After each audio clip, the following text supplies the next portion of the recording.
Canada আমেরিকার দখলে নিয়ে নেয়, সারা দুনিয়া এসে পড়ে আমেরিকার গ্রিপের ভিতরে।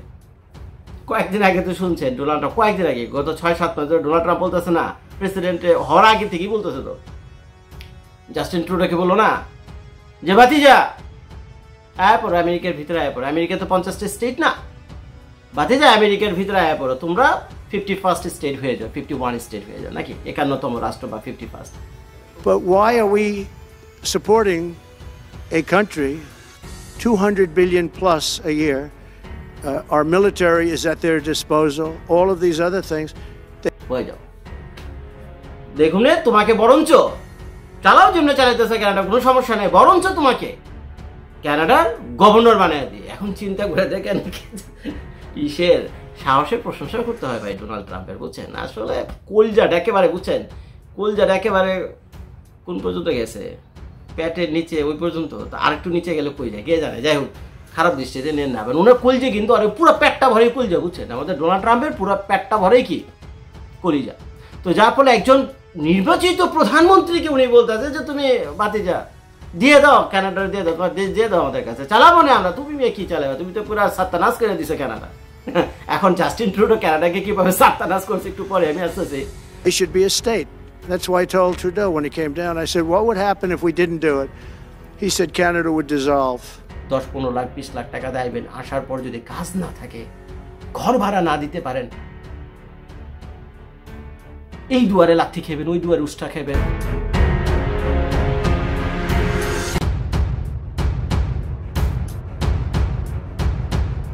আসসালামু আলাইকুম সবাইকে, কেমন আছেন আপনারা? নিশ্চয়ই ভালো। তো যে যেখান থেকে এই মুহূর্তে আপনাদের জর্জ ভাইয়ের ভিডিও দেখছেন তাদের সবার প্রতি প্রাণঢালা শুভেচ্ছা। তো ভাই আমাদের ডোনাল্ড ট্রাম্প, আমাদের প্রেসিডেন্ট ডোনাল্ড ট্রাম্প, যদিও প্রথম একটু খুশি ছিলাম না, বুঝছেন? উনি যখন প্রেসিডেন্ট হইলো মানে খুব একটা খুশি ছিলাম না, বুঝতে পারছেন ওনারা রিপাবলিকান দল ইমিগ্রেন্টও দেখতে পারে না, কোন দিন কি করে না করে, এত বছর ধরে আমেরিকায় থাকি। আর ডোনাল্ড ট্রাম্প আমার একটা পাগলা টাইপের, যে কখন জানি আবার বলে যে ভাই গত 15 বছর ধরে যারা আমেরিকার সিটিজেন হয়েছে তারা ভাই যাও যাও যাও তোমাদের নিজ নিজ দেশে চলে যাও।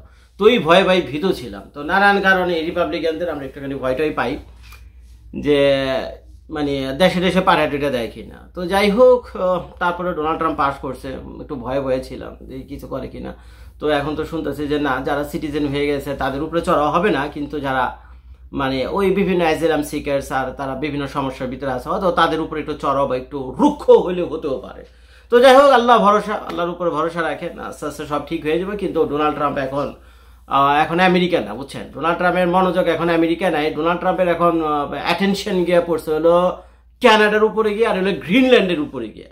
তো গ্রিনল্যান্ডের কাহিনীটা আপনারা জানেন, ডোনাল্ড ট্রাম্প কিন্তু প্রেসিডেন্ট হওয়ার আগে, আজ থেকে 2-4 বছর আগে কিন্তু সে একবার মানে ঝাড়ি মারছিল যে সারা গ্রিনল্যান্ডই কিনে নিবে, বুঝছেন? তো গ্রিনল্যান্ডে খুব একটা মানুষ টানুষ থাকে না। গ্রিনল্যান্ড দেখতে ম্যাপে কিন্তু বিশাল বড় জায়গা, কিন্তু মানুষ আছে মনে হয় 1 লাখ মানুষ হবে বলে তো আমার মনে হয় না। তো আপনারা যারা ভিডিও দেখছেন একটু যান তো উইকিপিডিয়াতে গিয়ে দেখেন তো গ্রিনল্যান্ডের জনসংখ্যা কত। 1 লাখ তো দূরে থাক, 50,000 মনে হবে না। পুরা ওই গ্রিনল্যান্ডই খালি, অল্প 2-1টা শহর টোর আসে, ওইখানে কিছু ওই পাকা রাস্তা গাড়ি টাড়ি চলে, আর বাকিগুলোর কোনো রাস্তাঘাটই নেই, বুঝছেন?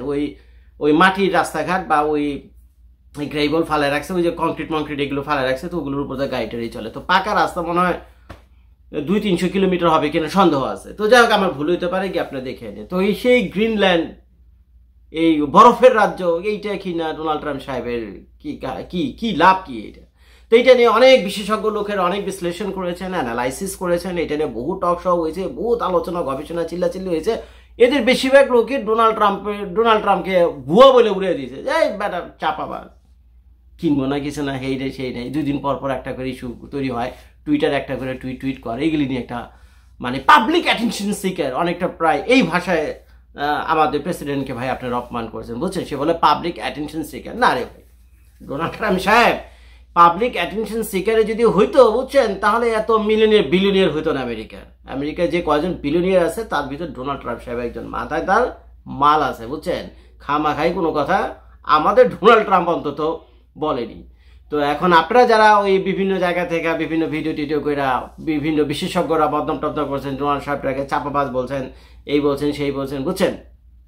তো এদেরকে একটা কথা আমি বলে দিই, শোনেন। ডোনাল্ড ট্রাম্প এমন একজন ব্যক্তি, এমন একজন স্মার্ট ব্যক্তি, যে কিনা জানে এক্স্যাক্টলি কোথায় তীর মারলে কোথায় গিয়ে লাগবে। ডোনাল্ড ট্রাম্পের আচরণ কথাবার্তা শুনে আপনার ডোনাল্ড ট্রাম্প সম্পর্কে আসলে তার পার্সোনাল সম্পর্কে আপনার কিছু বুঝবেন না। ডোনাল্ড ট্রাম্প এমনি তীর ধরবে মনে হবে যে না তীরটা বুঝছেন একেবারে আপনার উপরে গিয়ে লাগবে, বুঝছেন তীরটা এমনি করে ধরবে না, সামনে তো আপনার উপরে লাগবে, কিন্তু যখন সে তীর ছুটবে তো টাচ করে ঘুরে বেলাইছে লাগছে গিয়ে আরেকজনের উপরে গিয়ে, বুঝছেন। এই হলো ডোনাল্ড ট্রাম্প, যে কোন জায়গায় গুলি করতে হবে, কোন জায়গায় গুলি করলে গুলি গিয়ে লাগে আবার আরেক জায়গাতে।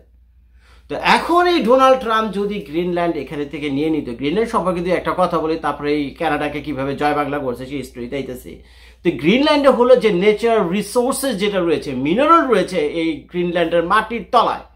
তো এখন এই মিনারেল উঠার মতো যে পয়সা দরকার, আরে ভাই আগে তাকে ইনভেস্ট করবেন, তারপর মাল নিচে থেকে বেরিব, তেল হোক আর ওই যে খনিজ কয়লা হোক, তারপরে লিথিয়াম হোক, যাই হোক না কেন, মাল তো নিচ থেকে বাইর করতে হইব, তারপরে তো বেচবেন আপনি বেশি দামে। কিন্তু মাল যে মাটির নিচের থেকে বাইর করবেন, মানে খনি থেকে বাইর করবেন, বাইর করতে তো পয়সা লাগবে, তো কেউ রাজি নেই এই কাজে ইনভেস্ট করার জন্য। কিন্তু আমাদের ডোনাল্ড ট্রাম্প সাহেব বিলিয়নিয়ার মানুষ, নো ম্যাটার হোয়াট, ঠিক আছে, লাগাও পয়সা, ইনভেস্ট করো, সারা গ্রিনল্যান্ড কিনে লয়ে এলো।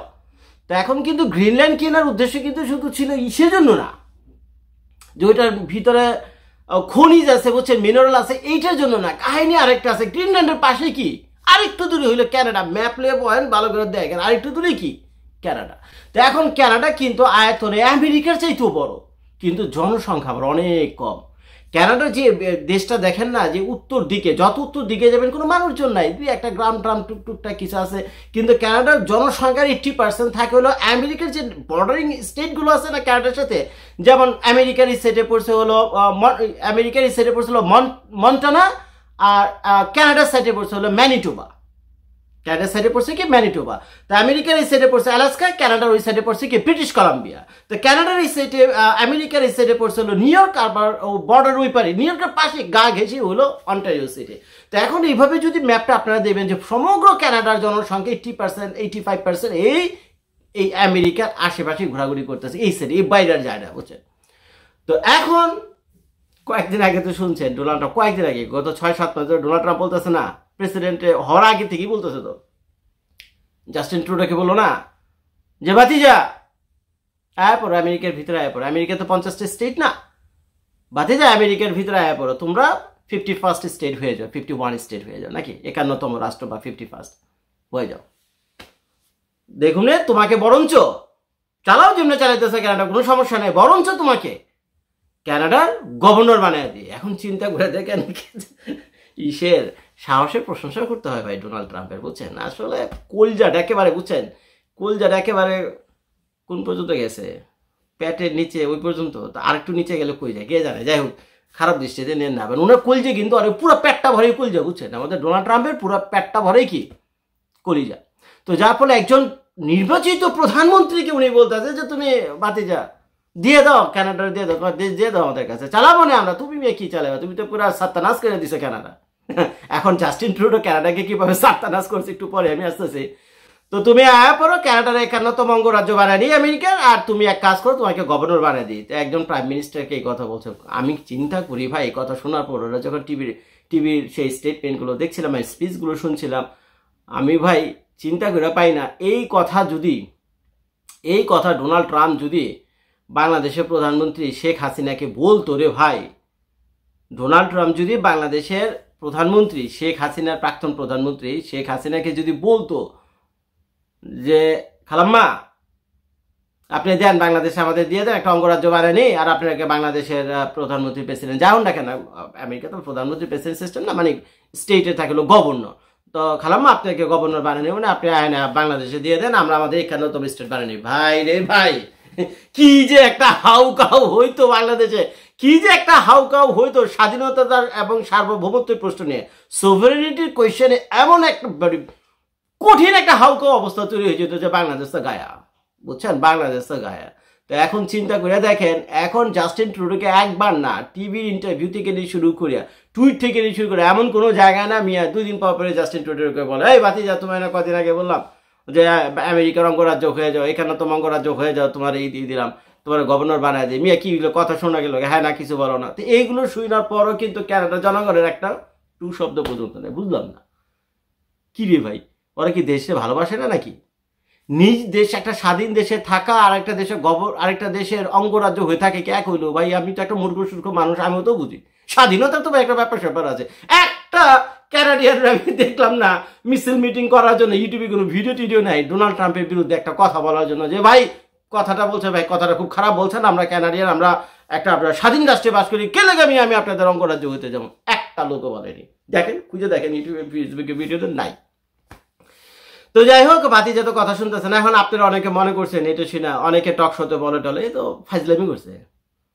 ডোনাল্ড ট্রাম্প একটা পাগলা চোদা, বুঝছেন? ডোনাল্ড ট্রাম্প একটা পাগলা, বুঝছেন? ও একটা ফাইজলামি টাইজলামি করছে, কি এগুলি করে পাবলিক অ্যাটেনশন, ফোচা টোচা মারে, ঠাট্টা মাস্করা করে এগুলো। কিন্তু না, ওই ভিডিওতে শুরুতে বলছিলাম না, ডোনাল্ড ট্রাম্প গুলি করবে হলো ওদিকে, বুঝছেন? কোথায় গুলি করবে? গুলি করবে হলো লেফট সাইডে, আর গুলি গিয়া কারো গায়ে লাগবে হলো রাইট সাইডে। এই হলো Donald Trump, this is Donald Trump. তা এখন ডোনাল্ড ট্রাম্প এমন একজন মানুষ, সে কাকে কিভাবে কন্ট্রোলে আনতে হয় এখন তো ভাই গায়ের জোরে চলে না। এখন কি যুদ্ধ কি আগে রাজা বাদশাদের মতো দেখছেন নাকি? ওই যে ঘোড়া বাহিনী লয়ে একজন ওই মাঠের এক পাশে গিয়ে খাড়াইব, ঘোড়া বাহিনী লয়ে আরেক দল মাঠের ওই পাশে দাঁড়াইব, তারপরে দুই নবাব আইসা ওই ইন্ডিয়া কিনে যুদ্ধ করে, জানে যে তলোয়ার নিয়ে ঢাল নিয়ে এগুলো নেচে নেচে যুদ্ধ করে, এগুলো আসছে আজকাল দুনিয়াতে? নাই তো আজকাল দুনিয়াতে। আজকাল যুদ্ধ চলে এইটা দিয়ে, টেকনোলজি দিয়ে, টেকনোলজি দিয়ে। ডোনাল্ড ট্রাম্পের দুটি আছে। তো এখন খেয়াল করে যে এই যে 2 মাস 6 মাস ধরে যে ডোনাল্ড ট্রাম্প পড়তেছে, আরে ভাতিজা তুমি আমাদের অঙ্গরাজ্য ক্যান্টারে যে বলতেছে, দেখেন বলছি কি তাকে কিন্তু স্টেপ ডাউন করতে বলেও নি, কিচ্ছু বলে নেই, এগুলো বলছে তুমি ছেড়ে দাও না, ক্যানাডা দিয়ে দাও আমার কাছে। দেখেন সেই গুলি মারছে কবে, সে কথা বলছে কবে? এই মাত্র 3-4 দিন আগে সেটা বাস্তবায়ন হয়ে গেল। ক্যানাডার জাস্টিন ট্রুডো, এত জনপ্রিয় প্রেসিডেন্ট, ক্যানাডার ইতিহাসে সবচেয়ে জনপ্রিয় প্রেসিডেন্ট ছিল ওই জাস্টিন ট্রুডো।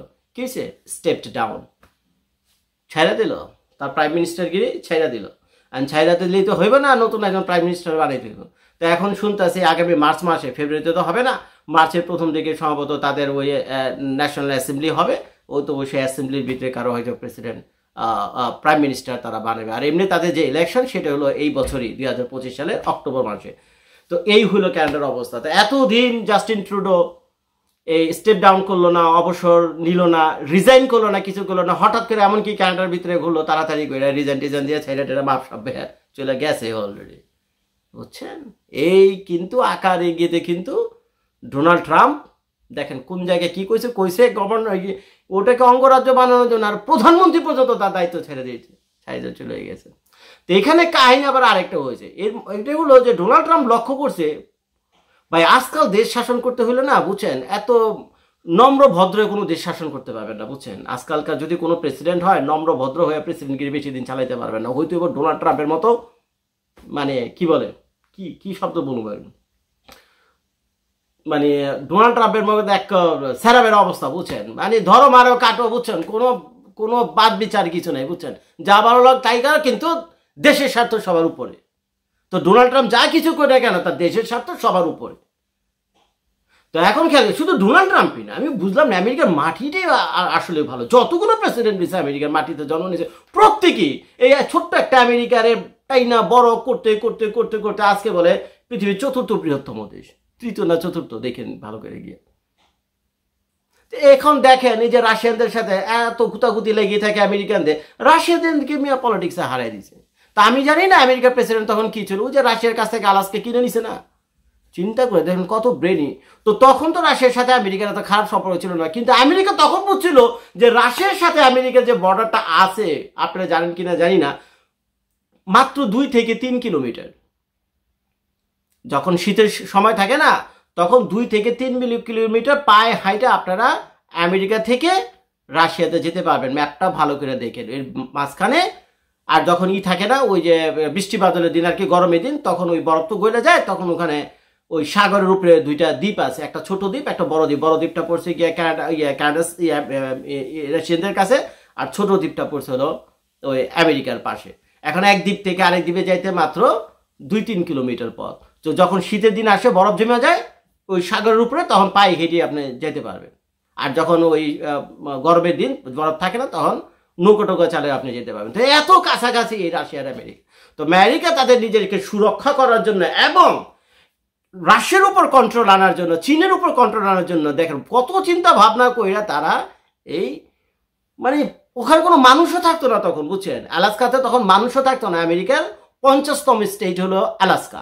তো আলাস্কাতে তখন মানুষও থাকতো না, এই বরফে পেরে থাকে। তো রাশিয়ানরা ভাবছে দূর হলো, এটা যেহেতু কিনতে চাইতেছে ওরা মিলিয়ন মিলিয়ন ডলার দিয়ে, দরকার কি দিয়ে তো, এগুলো মানুষজন থাকে না, জন্তু জানোয়ারও নাই, কিছু মাছ টাছ থাকে মনে পানিতে, কিচ্ছু নাই, এগুলো দিয়ে তো বেচা দেবে, এটারে বেচা বরং আমগো কিছু ইকুইটি করি আর কি, দেশের কিছু ভালো কিছু করি দেশের আর কি, দিয়ে দিছে বেচে আমেরিকার কাছে। তো আমেরিকার 50তম স্টেট হলো আলাস্কা, যে আলাস্কার কারণে আমেরিকা একেবারে রাশিয়ার কাছাকাছি পৌঁছে গেছে। এখন আমেরিকা যদি তার ট্যাঙ্ক কামান বন্দুক টন্দুক যা কিছু আছে, তার গোলা বারুদ যা কিছু আছে, নিউক্লিয়ার উৎপন্ন যা কিছু আছে, ওগুলি যদি আলাস্কাতে নিয়ে গিয়ে মারে, বুঝছেন? রাশিয়া তো সাত্তার আছে 24 ঘন্টার ভিতরে, কিন্তু রাশিয়ার পক্ষে সম্ভব না আমেরিকা তাই এভাবে অ্যাটাক করা। যদি যারা ভূগোল বুঝেন, জিওগ্রাফি যারা বুঝেন, ভালো করে যদি দেখেন, তো আমেরিকা যে আমাদের আমেরিকার সরকার বা আমেরিকা যে এত হামতাম চারদিকে করে, ইতিহাসে আজ পর্যন্ত আমেরিকার মেইনল্যান্ড, আমেরিকার মাটির উপরে কেউ একটু বোমা পর্যন্ত ফালাইতে পারে, এবং ভবিষ্যতে পারবেও না, ইনশাল্লাহ ভবিষ্যতে পারবে না। ও একবার ঝড়ে পক্ষে কোনো মতে ওই যে জাপানিজরা আইসা ওই যে হনুলুলুতে আইসা অ্যাটাক কইরা পার্ল হারবারে ওই যে কিছু যে নেভির কিছু জাহাজটা ছিল ডুবে দিল না, এটি ছিল পৃথিবীর ইতিহাসে প্রথম, আমেরিকার ইতিহাসে প্রথম আমেরিকাকে আঘাত করা, এবং এটি ছিল শেষ, এরপর আর হচ্ছে না, বুঝছেন? তো এখন আমেরিকার প্রেসিডেন্ট আমাদের ডোনাল্ড ট্রাম্প সাহেব সেই ঐতিহ্য, সেই গৌরবকে আগে বাড়ার জন্য তো ক্যানাডাকে আমেরিকার ভিতরে নিয়ে আসতে চাইতেছে। যদি ক্যানাডাকে আমেরিকার ভিতরে নিয়ে আসে তাহলে তো বুঝতেই পারতেছে, আর ওদিকে হলো গ্রিনল্যান্ড, যদি গ্রিনল্যান্ড ক্যানাডা নিয়ে আসে, এবং ম্যাপের দিকে যদি ভালো করে আপনি তাকিয়ে দেখবেন ম্যাপের যে উত্তর দিকে যে জায়গাগুলো আছে, বুঝছেন, দক্ষিণ দিক বাদ দিয়ে উত্তর দিকে যে জায়গাগুলো আছে, পৃথিবী প্রায় অর্ধেকের কাছাকাছি। তো ওই ক্যানাডা, গ্রিনল্যান্ড এইগুলো যদি লয়ে লয় আমেরিকা যদি নিয়ে, তাহলে পৃথিবীর অর্ধেকে এসে বলবো আমেরিকার দখলে, এবং এটা আমেরিকার জন্য বিরাট কৃতিত্বের ব্যাপার, ডোনাল্ড ট্রাম্পের জন্য একটা বিরাট ক্রেডিটের ব্যাপার। তো এইগুলো এক কাহিনী। তো ডোনাল্ড ট্রাম্প হয়তো এইভাবে একটা জিনিস ভাবছে। আরেকটা জিনিস কাহিনী আছে এখানে, সেটা হলো ভাই ক্যানাডার এখন হলো ব্যারাসের অবস্থা। ক্যানাডার হলো ব্যারাসের অবস্থা। রিভার্স মাইগ্রেশনের নাম শুনছেন? মাইগ্রেশনের নাম তো শুনছেন। মানুষ মাইগ্রেট করে না, এক দেশ থেকে আরেক দেশে যায় না, থাকার উদ্দেশ্যে, পড়াশোনার উদ্দেশ্যে যায়, তো মাইগ্রেশন তো হয়। তো এখন সেগুলো যখন যায়, গিয়ে যখন আর ভালো লাগে না, আবার যখন ফিরে পরে ওগুলোকে ইংলিশে বলে রিভার্স মাইগ্রেশন। তো এই রিভার্স মাইগ্রেশনের উপর ক্যানাডার যে রিভার্স মাইগ্রেশন প্রকট আকার ধারণ করছে, তো এর উপরে একটা আলাদা ভিডিও বানাবো, দেখে যদি আপনারা শুনতে চান যে আমেরিকা যে ক্যানাডার যে করুণ কাহিনী, মানে ক্যানাডার একদম ভিতরের কাহিনী, বুঝছেন? ইউটিউবে ফেসবুকে দায়িত্ব তো ক্যানাডা যারা থাকে আর এগুলো বলে না, ক্যানাডিয়ান অনেক ব্লগার ট্লগার আছে, বুঝছেন, এগুলো বলে তাদের মানিজ্যতার ব্যাপার, বুঝছেন, তাদের দেশের এই হাল, তাদের নিজেদের মানিজ্যতার ব্যাপার। আর তারা তো মনে করে আসি ভালো টালো, আত্মীয় স্বজনের ভিতরে একটু ভুং ভাং করতে হইব না। এখন শুধু আসল যদি হারির খবর যদি বাইরে প্রচার হয়ে যেত, সেই ক্রেডিটটা তো থাকে না, সেই স্ট্যাটাস পেস্টিসটা তার সোসাইটিতে থাকে না, এই জন্য ক্যানাডিয়ান ব্লগাররা বলে না। তো ক্যানাডা বেশি দূরে না আমাদের বাড়ি থেকে, যেখানে বসে ভিডিও করতেছে প্লেনে যেতে 4 ঘন্টা লাগে, বুঝছেন, আমি গেছি 2 বার সেখানে। তো এখন ওই ক্যানাডা সেই হারির খবর আমি আরেকটা ভিডিও করুন, যদি যারা দেখতে চান যে ক্যানাডাতে মানুষ যাওয়ার পর এখন কি হারে ক্যানাডা ছেড়ে মানুষ এখন ভাগতেছে, ক্যানাডা ছেড়ে মানুষ ভাগতেছে, এবং পিঁপড়ার মতো আমেরিকার ভিতরে ঢুকতেছে। সেই করুণ কাহিনী আমি আপনাদেরকে সেই ভিডিওতে বলবো, যদি আপনারা সেটা শুনতে চান এবং দেখতে চান, এবং কি কি কারণে এই ঘটনাগুলো ঘটছে তার বিস্তারিত একেবারে স্ট্যাটিস্টিক্স দিয়ে আমি আপনাদেরকে দেখিয়ে দেব। তো ক্যানাডাতে জাস্টিন ট্রুডো যখন 2015 সালে ক্ষমতায় আসে, তখন একটা কাহিনী করেছে, এই যে মাইগ্রেশন সিস্টেমে কি ক্যানাডা হলো পৃথিবীর ইতিহাসের একমাত্র দেশ এত সহজে সেখানে পিআর পাওয়া যায়, এত সহজে সেখানে সিটিজেনশিপ পাওয়া যায়। তো যার ফলে সারা দুনিয়ার মানুষ ভালো হোক মন্দ হোক যাই হোক, পিঁপড়ার মতো গিয়ে ক্যানাডার ভিতরে গিয়ে পড়ছে। আর এই ট্রুডো সরকার 2015 সাল থেকে 2024 সাল পর্যন্ত এই 9 বছরে সত্যানাশ করে দিয়েছে, এত মানুষ এখানে নিয়েছে। তো সরকার ভাবছে বেশি মানুষ আসুক, অ্যাক্টিভিটিস বেশি বাড়বে, বুঝছেন, কাম কাজ বেশি বাড়বে, এই হইবে সেই হইব, আমরা একেবারে ছিঁড়া ভিড়া আড়ি বান্ধা ফেলাম, এই করবে কই করতে গিয়ে কেমনি গেছে। কারণ সারা দুনিয়া থেকে যে মানুষগুলো এই ক্যানাডাতে গেছে, তারা সবাই গেছিল হোয়াইট কলার জব করার জন্য।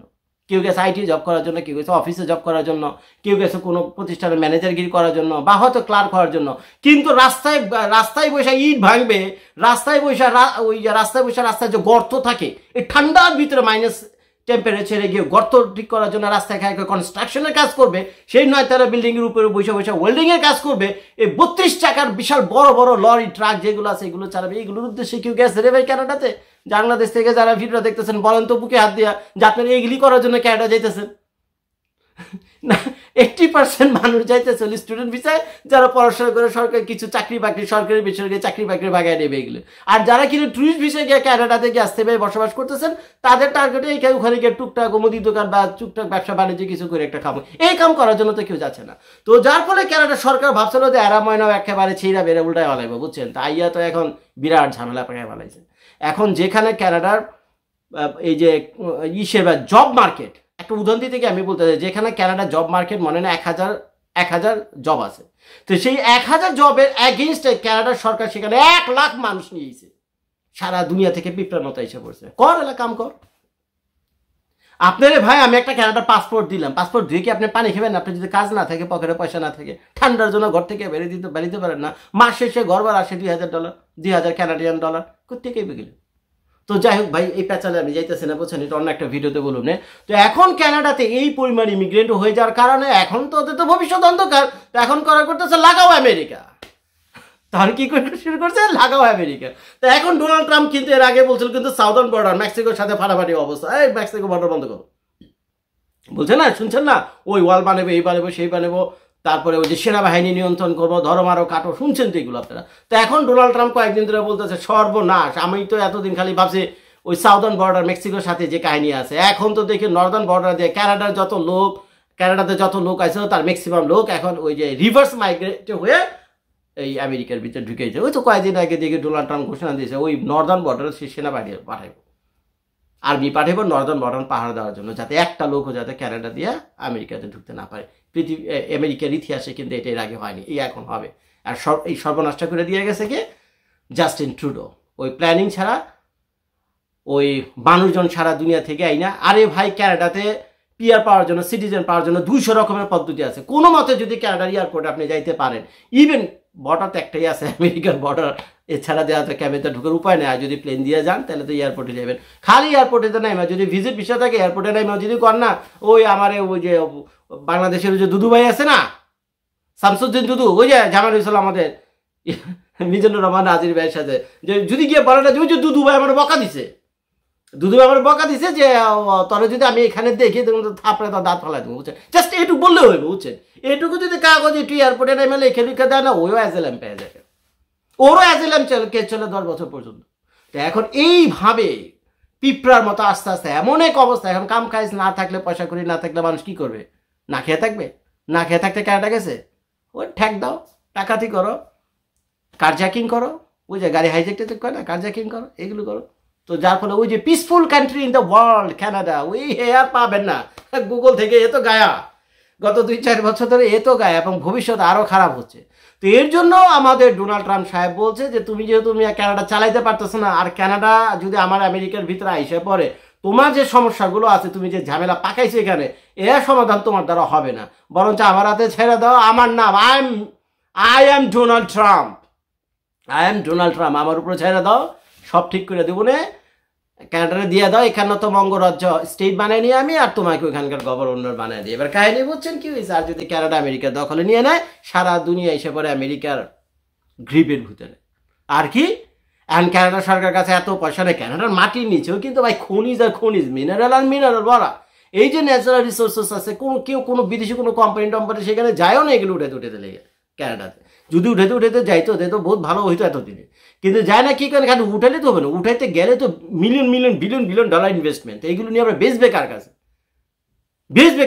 বেচার একমাত্র জায়গা হলে আমেরিকার কাছে। আমেরিকা যদি না কিনে তখন কি হইব? তখন তো বেটা সত্তার আছে, জয় বাংলা হয়ে যাবে। তো এই জন্য কেউ যায়ও না ওখানে, এই খনিজ মনিজ উঠে কানাডাকে একটু ডেভেলপ করার জন্য। তো একমাত্র কে পারে? ডোনাল্ড ট্রাম্পই করে। কারণ আমেরিকা কানাডা, যদি কানাডা ডোনাল্ড ট্রাম্পে নিয়ে নেয়, তারপরে কি ওখানে যত মাল ভিতরে, কানাডার ভিতরে যে মাল আছে, এগুলোর উঠে বাইরে কেমনে বেচবে, কি করবে না করবে, সেটা আপনারা আমার চাইতে ডোনাল্ড ট্রাম্প সাহেব ভালোই জানে। তো এই হলো ভাই পুরো অবস্থা। তো দোয়া করেন আমাদের ডোনাল্ড ট্রাম্পের সাহেব। প্রথম আমি খুব বেজা ছিলাম যে ডোনাল্ড ট্রাম্প সাহেব মানে কি না কি করে, আমার দেশে পাঠিয়ে দেয় কিনা। একটা ভিডিও করছিলাম না, যে শালা আমেরিকায় যারা পাসপোর্ট দাঁড়িয়ে আছে, এরাও একটা টেনশনের ভিতরে পড়ে গেছিলাম। পরে শুনলাম যে না, ডোনাল্ড ট্রাম্প অন্তত ওদিকে যাচ্ছে না। ডোনাল্ড ট্রাম্প এখন ওই যে মেক্সিকো বর্ডার লয়ে আর ওই যে কানাডাকে কী করে আমেরিকার অঙ্গরাজ্য বানানো যায় এগুলি নিয়ে ব্যস্ত। তো মাঝখান থেকে জয় বাংলা করে দিয়েছিল আমাদের জাস্টিন ট্রুডো, বুঝছেন, বলির পাঠা হয়ে গেছে মাঝখান থেকে জাস্টিন ট্রুডো। ভাই পলিটিক্স, বুঝছেন, এদেরকে বলে পলিটিশিয়ান। এবং এতগুলো কাহিনী কি জন্য বললাম আপনাদেরকে, আর কি শিখলেন কি বুঝলেন, সেটা হলো ডোনাল্ড ট্রাম্প আপনার কাছে খারাপ লোক হতে পারে, এই যত খারাপ খারাপ কথা বলেন না কেন ভাই, ভালো বন্ধুক আমাদের প্রেসিডেন্ট, আমি কিন্তু আমার প্রেসিডেন্টের বিরুদ্ধে একটা কথা বলতে পারবো না, একটা খারাপ শব্দ উচ্চারণ করতে পারবো না। আপনারা বলতে পারেন, বলেন কি আপনার অন্য দেশে থাকেন ভাই, আমি এই দেশে নাগরিক, আমি তো আমার প্রেসিডেন্টের বিরুদ্ধে এই কথা বলতে পারি না বা খারাপ কথা বলতে পারি না। এই আমেরিকার প্রেসিডেন্ট যতগুলো আসে, ইভেন একটা জলজন্ত উদাহরণ, সবচেয়ে ডেঞ্জারাস প্রেসিডেন্ট হলো ডোনাল্ড ট্রাম্প, বুঝছেন, অনেকটা পাগলাটে টাইপ, ভালো অর্থে। তো এখন দেখেন এই ডোনাল্ড ট্রাম্পও দেশের জন্য কি করতেছে, কি করে গেল। আরে আমেরিকা তো এখন ফুলে ফেপে উঠতেছে, চারদিকে ব্যবসা বাণিজ্য কাজ করবো ইনশাল্লাহ, আমিও তো ছোটখাটো ব্যবসা বাণিজ্য করি, সবার ইনশাল্লাহ যারে জিজ্ঞেবে কি চলতেছে, ব্যবসা বাণিজ্য কেমন চলতেছে, জজ ভাই ভালো আছি, ভালোই চলতেছে। রিয়েল এস্টেট থেকে নিয়ে সেগুলো যা কিছু সব কিছু প্রপার্টির দাম হু হু করে বাড়তেছে, মানুষজনের পকেটে টাকা চলেছে, মানুষজনের পকেট ভরা টাকা, তো পকেট ভরা টাকা থাকলে রিয়েল এস্টেটের দাম তো বাড়বে, কারণ কেনার জন্য ক্রেতার অভাব নাই। তো মানুষ খায়া দুইটা ডাইল ভাত খায়া ঠেয়া ভালোই আছে। আর ওদিকে কানাডা তো ট্রুডো সাহেব সপ্তাহ করে দিচ্ছে। 3-4 বছর আগে যে বাড়ির দাম প্রায় 2 লক্ষ কানাডিয়ান ডলার ছিল, 2 লক্ষ কানাডিয়ান ডলার ছিল 2-3 বেডরুমের একটা বাড়ি এই টরন্টোতে 2-3 বছর আগে, সেই বাড়ির দাম এখন প্রায় 20% কমে গেছে, 1,75,000 1.5 লাখ ডলার তো কি কেটে না। এখন প্রশ্ন হলো, জর্জ ভাই কিছুদিন আগে না শুনলাম কানাডাতে প্রপার্টির দাম এত বেশি। হ্যাঁ রে ভাই, প্রপার্টির দাম তখন ছিল ওই যে 2015 সালে যখন পিঁপড়ার মতো মানুষ এখানে ঢুকতেছে, কারণ তখন প্রপার্টি কম, মানুষের কাছে কিছু পয়সা আছে, ধুমায় ধুমায় বাড়িঘর কিনছে, বাড়িঘরের দাম বেড়ে গেছে।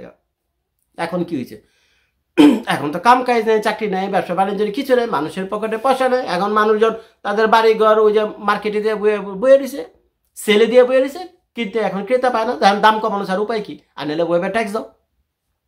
আর এই পুরো রাষ্ট্রটা চলে হলো ট্যাক্সের উপরে, হেই ট্যাক্স, হ্যান্ড ট্যাক্স, ট্যান ট্যাক্স ইত্যাদি ইত্যাদি। আমরা সারা আমেরিকার একটাই ট্যাক্স দিই, সেটা হলো 7% সেলস ট্যাক্স, আর বছর শেষে একটা ইনকাম ট্যাক্স। আর আমেরিকা কানাডাতে একটা জিনিস কিনতে গেলে 5% হলো সেলস ট্যাক্স, আর যে প্রভিন্সের ট্যাক্স ওইটা 10 থেকে 11, 12, 13% পর্যন্ত। তার মানে একটা জিনিস, একটা শার্ট যদি আপনি 100 কানাডিয়ান ডলার দিয়ে কিনেন, ওইটা ট্যাক্স দেওয়ার পর ওইটা দাম পড়ে যাবে গিয়ে $115। চুল কাটতে গেছেন আপনি, আমরা যদি আমেরিকাতে চুল কাটি $20 দিয়ে, তো একই চুল কাটা ট্যাক্স দেওয়ার পরে কানাডাতে হয়ে যাবে প্রায় $30, বুঝছেন। তো এই যে $30 আর $10 যে বেশি নিচ্ছে, এই টাকাটা কিন্তু যেখানে চুল কাটতেছেন না আপনি, তার পকেটে যাচ্ছে হলো গভর্নমেন্টের পকেটে, আর গভর্নমেন্ট এই পয়সাগুলো খাইতেছে, আর এতদিন এই এজেলামগুলোরে পালতেছে। এই যত মানুষজন ডেকে লুয়েছে, ওই এদেরকে ওই তো কাজ না থাকলে, পয়সা করে না থাকলে মাস শেষে কিছু পয়সা টয়সা তো দিতে হয়, বুঝছেন। এইগুলো দিয়ে কৈরাটের এগুলো ছেড়ে সত্যানাশ করে দিছে, এখন দা কানাডার মাথায় হাত।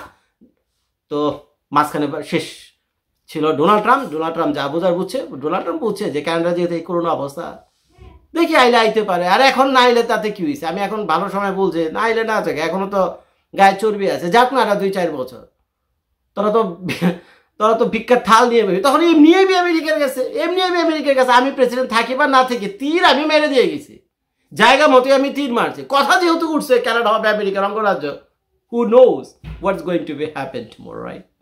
হু নোজ আগামীকাল কি হবে কে জানে, কথা যেহেতু একটা উঠছে এখানে। তো যাই হোক ভাই, মানে খুব কষ্ট, শেষ পর্যন্ত আমাদের ডোনাল্ড ট্রাম্প দিছে কানাডারে জয় বাংলা করে। এটা কানাডার জনগণের জন্য দেখলাম, তো কানাডার জনগণ বহুত খুশি আর কি, বহুত খুশি। তো যারা নাকি ইন্টারন্যাশনাল পলিটিক্স বুঝে তো তারা তো বুঝছেনি, তারা তো মারপেট বুঝে গেছে কেমনি কি। তো এই ভিডিওটা এখানেই রাখতেছি। আর ওই যে ওইটা বললাম না, কানাডার যে অভ্যন্তরীণ হারির খবর, কেমন আছে কানাডাতে বাংলাদেশিরা, কেমন আছে কানাডাতে বাংলাদেশি, ইন্ডিয়ান, ফিলিপাইনের যে লোকজন আছে, পোলাপান গেছে সেখানে কেমন আছে বর্তমানে 2025 সালের এই জানুয়ারি মাসে, তার বিস্তারিত দিয়ে একটা ভিডিও করবে, দেখে নিয়ে, বুঝছেন। তো কানাডাতে যারা আইবেন, আমার ওই ভিডিওটা যেটা নেক্সট ভিডিওটা করুন, 10 বার টাইনা ভালো করে দেখেন, 10-15 লাখ 20 লাখ টাকা দিয়ে আইবেন, আসার পর যদি কাজ না থাকে, ঘর ভাড়া না দিতে পারেন, এই দুয়ারে লাথি খেবেন, ওই দুয়ারে উষ্টা খেবেন, আর বাংলাদেশে গেলে ফোনে দিতে হবে, আর বাবা টাকা পাঠাবো আমাকে লাগে, বাবা টাকা পাঠাস থাকে, টাকা করতে পারেন, নিজে দেখাতে পারেন না, কাজ থাকতে তো হইব। সেই করুণ কাহিনী, সেই কাহিনী আমি দেখাবো না একটা পরে ভিডিও।